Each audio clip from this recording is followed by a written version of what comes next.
জনরোষের মুখে বাংলাদেশের দীর্ঘতম সময়ের শাসক শেখ হাসিনা নিজ বাসভবন থেকে হেলিকপ্টারে চেপে পালায়নের ঘটনা মনে করিয়ে দেয় দৃশ্যত একটি ইস্পাত কঠিন শাসন ব্যবস্থাও জনগণের শক্তির কাছে একেবারেই নাজুক। আর শেখ হাসিনা তো দীর্ঘ ১৫ বছর ধরে ক্রমাগত চরম স্বেচ্ছাচারী হয়ে দেশ শাসন করেছেন। শেষ সময় অতিরিক্ত বল প্রয়োগ এবং আরও রক্তপাতের মাধ্যমে ক্ষমতা ধরে রাখতে চেয়েছিলেন শেখ হাসিনা। দেশ ছাড়ার আগে বারবার রাষ্ট্রীয় বিভিন্ন বাহিনীর শীর্ষ কর্মকর্তাদের চাপ দিয়েছিলেন তিনি। পরিস্থিতিতে একেবারে নিয়ন্ত্রণের বাইরে সেটা তিনি কিছুতেই মানতে চাচ্ছিলেন না।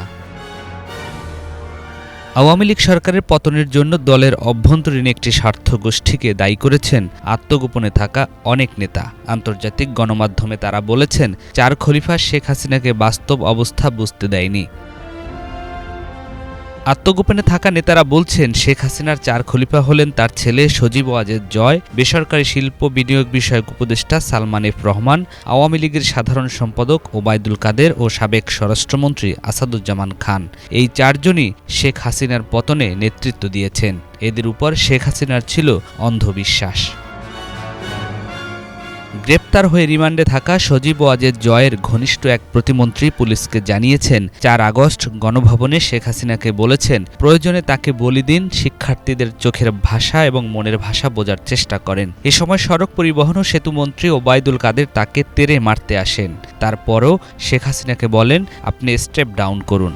এই আন্দোলনে ছাত্রলীগকে লেলিয়ে দিয়ে প্রথমে শিক্ষার্থীদের খেপিয়ে তোলেন ওবায়দুল কাদের। শুধু তাই নয়, পাড়া মহল্লায়ও ছাত্রদের বিরুদ্ধে প্রতিরোধ গড়তে নির্দেশ দেন তিনি। কোটা বিরোধী আন্দোলনকে তারা সরকার বিরোধী আন্দোলনের রূপ দেওয়ার চেষ্টা করছে। দেশকে অর্থনৈতিকভাবে ফোকলা করতে সবচেয়ে ভূমিকা পালন করেছেন শেখ কামালের বন্ধু সালমান এফ রহমান। দেশের বেশিরভাগ ব্যাংক থেকে লোন নিয়ে হয়েছেন খেলাপি। ব্যবসায়ীদের তিনি ফেসিবাদের পক্ষে কাজ করতে বাধ্য করেছেন। এতেও ক্ষান্ত হননি তিনি। অন্য এক ব্যবসায়ীর সুন্দরী বউকে ভাগিয়ে নেন সালমান এফ রহমান। এছাড়া মুসলমানদের পবিত্র কুরআন ও হাদিস নিয়েও দিয়েছেন বিতর্কিত বক্তব্য। কোরআনটা নিয়ে তেমন সমস্যা নাই, কোরআনটা নিয়েও সমস্যা আছে, কিন্তু তেমন নয়। কোনটা সহিহ হাদিস, কোনটা যঈফ হাদিস,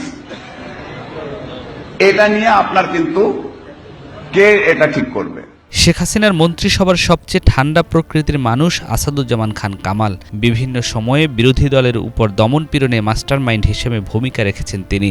তুলে নিয়ে যাওয়া, ভয়ভীতি দেখানো, এগুলো ছিল ১৫ বছরের শাসনের রুটিন ওয়ার্ক। রাত হলেই নিজের বাসায় র্যাব পুলিশ কর্মকর্তাদের নিয়ে বসাতেন গল্পের আসর।